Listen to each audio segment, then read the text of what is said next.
কি আনন্দে ভাসল পুরো ফুটবল বিশ্ব। সম্প্রতি সোশ্যাল মিডিয়ায় দাবানলের মতো ছড়িয়ে পড়েছে একটি খবর, যেখানে দাবি করা হচ্ছে আগের ফাইনাল ঘিরে বিতর্কের জেরে ফিফা নাকি পুনরায় ফাইনালের আয়োজন করেছে এবং সেখানে স্পেনকে হারিয়ে ট্রফি উঁচিয়ে ধরেছে আল বিসেলেস্তেরা।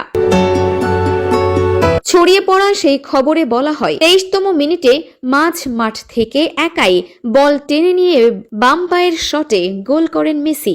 এরপর 81তম মিনিটে আবারও বক্সের বাইরে থেকে নেওয়া মেসির দুর্দান্ত শটে স্পেনকে 2-0 গোলে হারিয়ে আর্জেন্টিনা বিশ্ব চ্যাম্পিয়ন হয়।